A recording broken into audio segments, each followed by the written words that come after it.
Hi there, my name's Rob, I am from Snug Recording Company, and today we're going to have a quick look at the Dave Smith Instruments P12. It's a hybrid synthesizer, digital oscillators and some effects, and then analog filters and amplifier section and so on. Yeah, it's quite a big synth, so I'm going to get straight into it.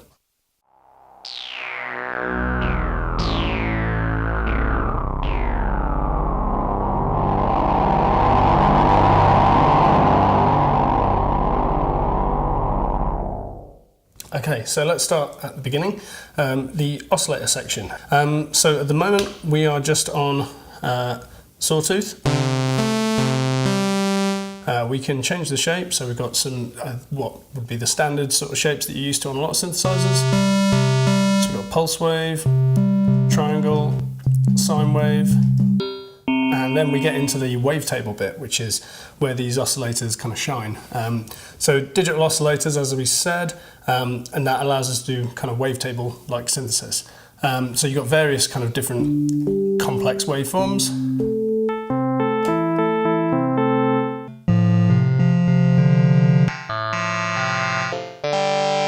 With lots of fairly average descriptive names.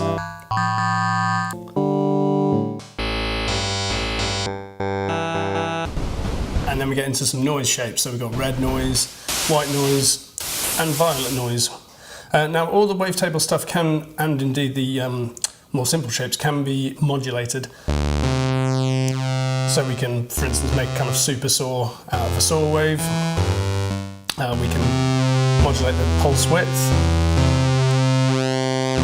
When you get into the wavetable stuff, that's where it starts to get quite kind of interesting, because you can also select two other wavetable shapes and then morph between them. So as I turn the shape mod to the right, I get more of the meh wave, and as I go to the left, more of the ah wave, and in the middle, more of that muted shape. Without any modification.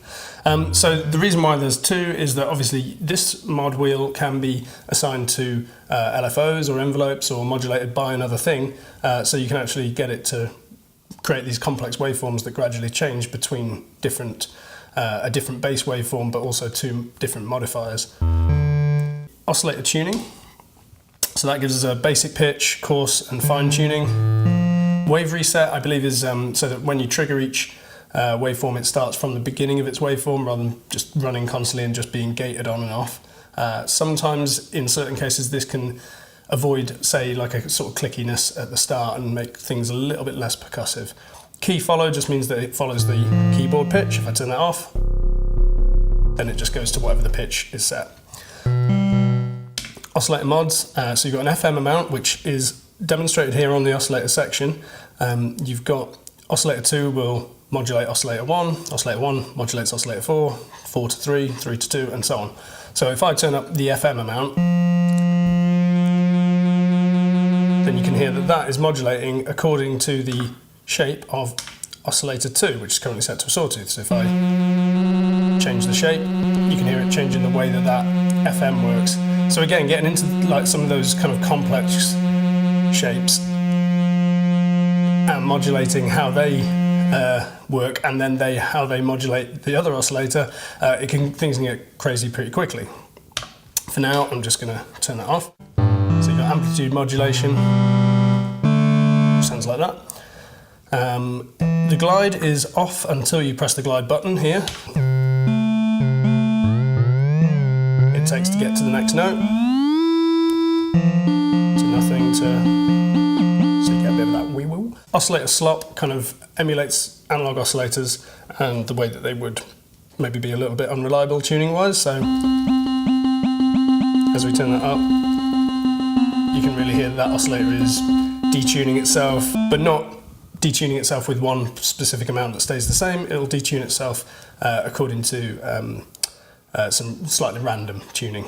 Oscillator level just gives us a level on this oscillator. There's also a sub-oscillator that is global, so it's not per oscillator. There isn't two per oscillator. There's just a control for the sub, so that'll bring in some of that low sub. You can hard sync the oscillators, and you can also change the way that the FM modulation happens, whether it's exponential, linear, and that will change how that reacts. So you can get a really nice sort of thick kind of chordy thing with bringing in that sub-oscillator, and obviously for bass lines it's going to be great. Oscillator 2 we're not currently hearing, so although we could use it to modulate, frequency modulate oscillator 1 or amplitude modulation, we're not actually hearing it until you turn it up here. So then you can hear that coming in.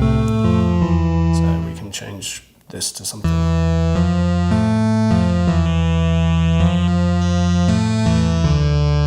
let's go something like that.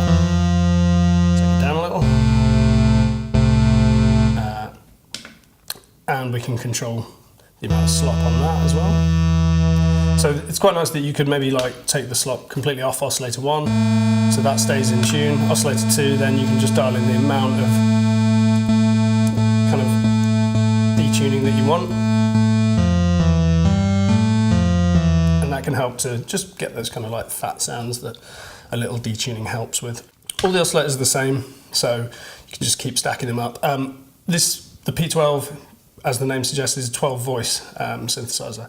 So this is actually going to be able to produce about 60 oscillators at once if you stack them and so on. So it's pretty massive. We're just going to keep it fairly simple for now, so I'm just going to run these two and we'll look straight at the character section, which is a digital effects section. So you've got girth and air. So air sort of does a bit of exciting harmonic excitement in the high end. Girth is for the low.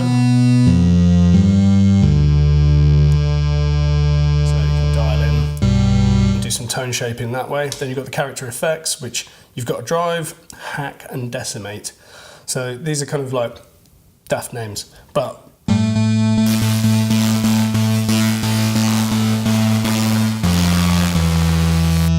hack does that. Decimate does that. So you can hear that decimate is basically doing a bit crushing thing, hack is doing a kind of sample rate reduction thing, drive is just a drive control, so that just performs a bit of an overdrive on it. That's not to be confused with the distortion that has its own knob and is on the amplifier section. This can be a bit confusing. It's one of my sort of few gripes, is that although I'm kind of welcome the digital drive being in there because it's a new character and it's a different flavour of distortion and whatever, I do feel like having a distortion control that is separate from that can make it a bit confusing if you're trying to clean up one of the presets or something. You're not really sure where that distortion sound is coming from. There's a couple of places to check. Also having a dedicated knob for the distortion on the front there, when you can also change it from the amplifier section and twiddle it up here, can also get confusing because you might think that you've not got any distortion on, but actually there is some. So you can get quite a nasty sort of sound out of it, and I'm going to leave that off for now and keep things a little clean so that you can hear the low pass filter. P12 has two filters, got a low pass and a high pass. The low pass one can be set to 4-pole, and once you crank that resonance right up, you can really make that oscillate. So yeah, that's a really nice sounding filter. I'm going to take the resonance down a little bit.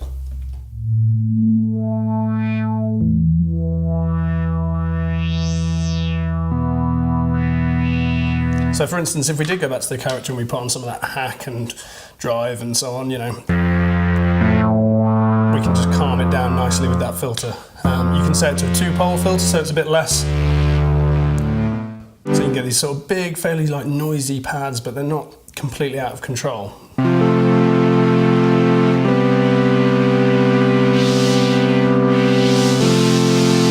And in the 2-pole, so with the 4-pole off, you can crank that resonance pretty high and not worry about it being too crazy. I'm just going to leave it at something like that. So within that, you've also got a dedicated envelope. So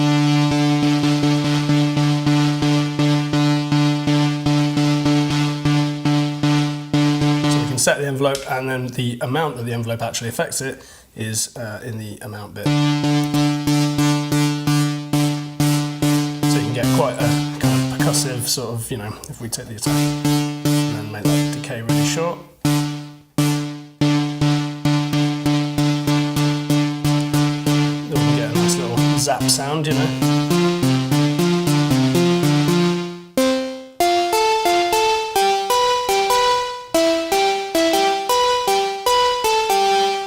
Within that envelope, you can also set an envelope repeat. So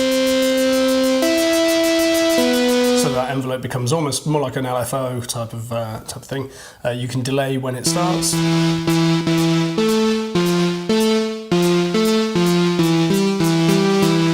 You can also change it by velocity. So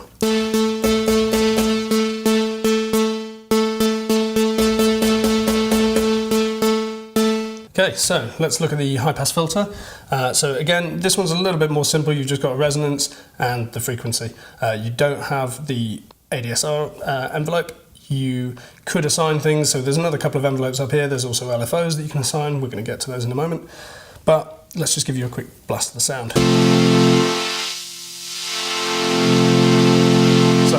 Really nice to have a low pass and high pass that you can get in there, because you can just make it either a really wide band pass, really narrow band pass.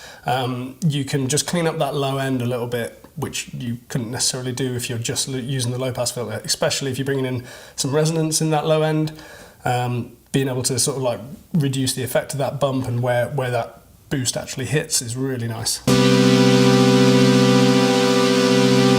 if I just get it to there or something.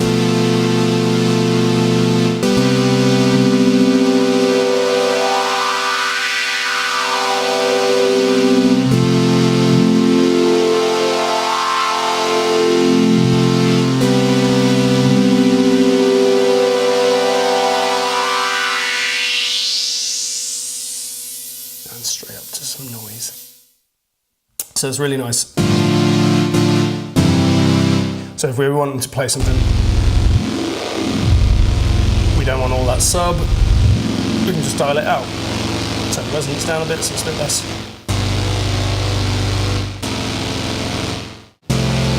So you can get some quite usable, like absolutely filthy and quite low pitch sounds, but clean them up and make them something that you could sit into a mix okay. For now, I'm just going to go back to this character effects and just take some of that drive and hack off. Okay, so getting into the amplifier section, we have got the program volume, which is useful for obviously balancing up different programs. There is also this these buttons down here, which is layer A and B and split and stack. That's basically you can match two sounds up together. You can either split them so that one plays higher on the keyboard, one plays lower, or you can stack them both together. So again, you can make some massive sounds with this. So the program volume is pretty important for being able to balance those two stacks together, or just for if you use something like this live and you need to be able to rely on having the volume be roughly the same when you change between patches. So that's fairly obvious. Spread. If you're listening in stereo, you'll hear that the voices are panning around, widening that stereo spread.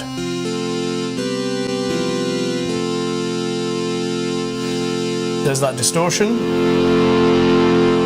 which is really nice. It's a really lovely analog distortion. Again, it kind of annoys me that you've got a dedicated knob for it and you've got a thing there, but it does make sense because obviously if you were changing patches, this is all stored and this knob isn't going to readjust. They could have maybe gone down the route of having LEDs around it to indicate where it is and just make it a continuous controller. That might have been better, but you know, for now it's fine, as long as you're aware of it.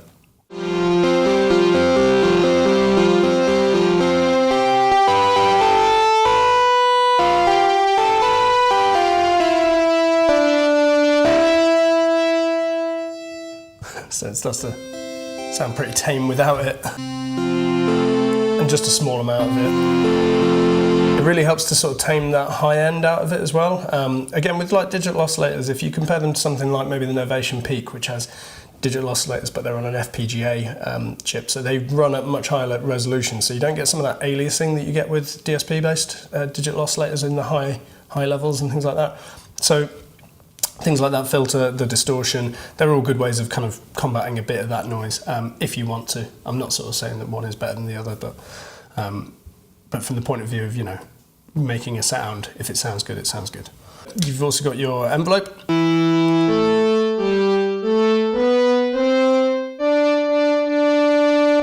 You can set the envelope repeat again.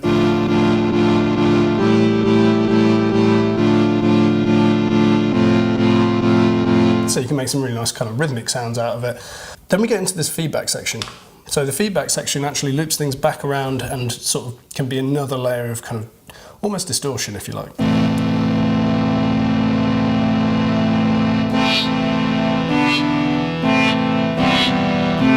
So that's just like pushing everything through those filters again, and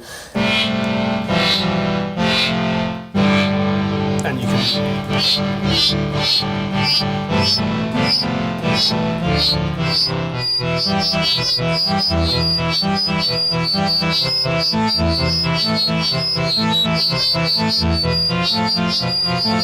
So you can get some really nice sort of screaming sounds out of that.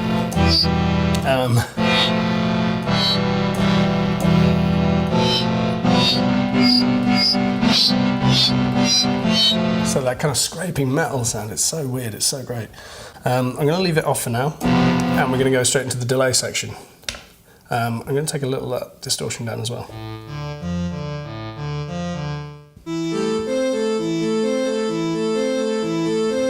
So the delay section, pretty obvious what that's going to be. You can sync that and then turn the amount up. So, and then the feedback. So that'll give you a bit of that. As you've got the delay filter section, you can also pan the delay. So, and do that. And you can also change the delay filter, and then so you can actually make your delays just lower. So you can use a low pass just to, or what you might often do is use a high pass to clean them up, so they're just there being all sparkly.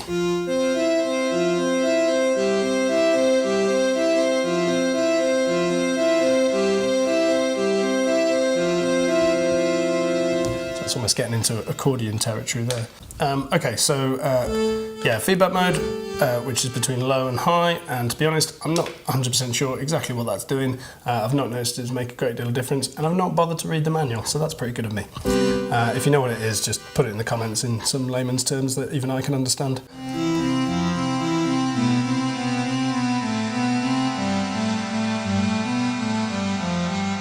And you can get that kind of like really long reverb type of effect. This doesn't have a dedicated reverb, which is a bit of a shame, partly because, again, going back to something like the Novation Peak, which is a comparable kind of product, that's got this amazing reverb that just lasts forever. It sounds like the sort of Strymon Big Sky type of thing.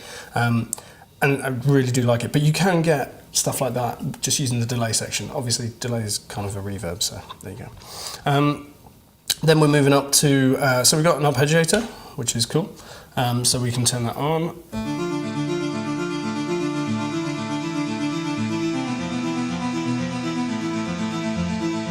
We can change how many octaves it runs over, whether it's going up and down or just down, up and down. You've got random, and you can control repeats.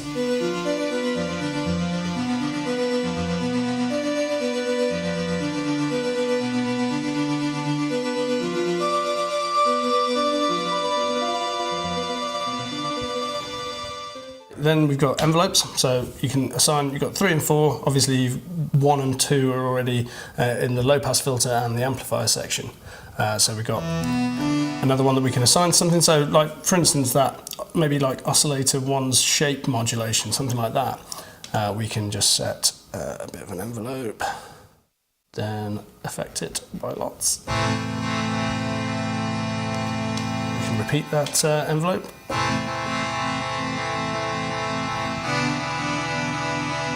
And that will be modulating the shape of the oscillator. The oscillator 1 FM.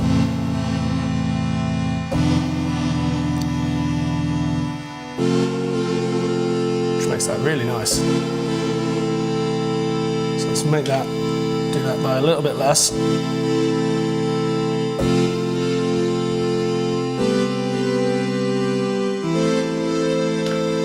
And let's bring in envelope 4. Let's choose that something. Let's just see what we can find that might be fun. So you've got all the AM, you've got the slop, the air, the girth, hack, decimate, etc. Maybe something like the hack control.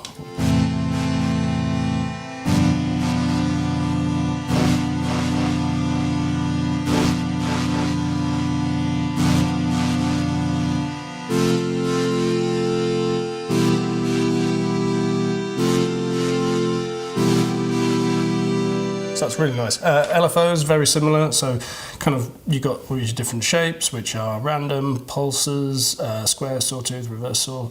Not quite as crazy as the shapes that you've got in the oscillators, but very nice all the same. You can sync those up, so we could make that into something like 8 quarter notes. And at the moment it's set into oscillator with all frequency, and we'll just turn that up by loads. So you can hear that.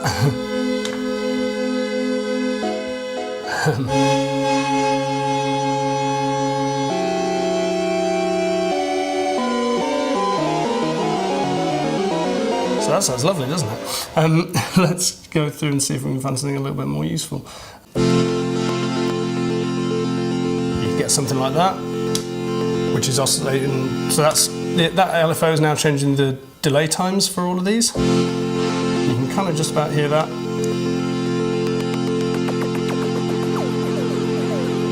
So that random obviously is kind of just an on and off thing, so you can sort of smooth that out a little bit with the slew control.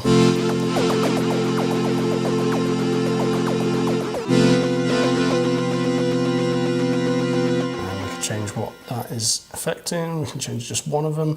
Pan spread, the VCA, which obviously then means that it defeats the envelope, sort of. It means that you'll always get some of the signal coming through.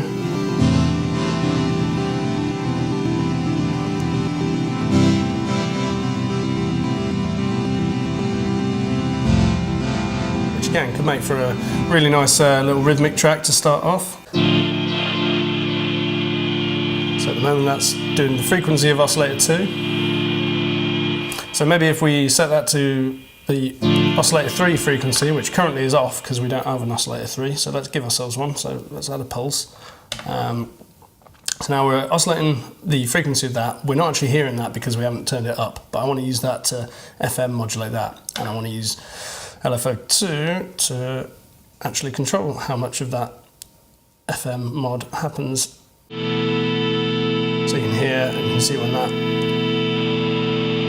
So now oscillator 2 is getting some FM modulation from oscillator 3, but oscillator 3's frequency is also being modulated by another LFO set to do some quite quick modulation. So yeah, it's quite an interesting thing once you start to get into all of these and combining them all together, you end up with some pretty crazy stuff. Okay, so that shows you kind of the LFO section and things. So yeah, this is a really great synth. I feel like we're only really sort of scratching the surface, but still got a lot through it. In terms of hardware, it's really, really well built. Feels solid, the ends are nice, it looks nice. Easy to see the screen from all angles, it's not too reflective, so nice OLED screen. On the back you've got headphones. You've also got your left and right main outputs.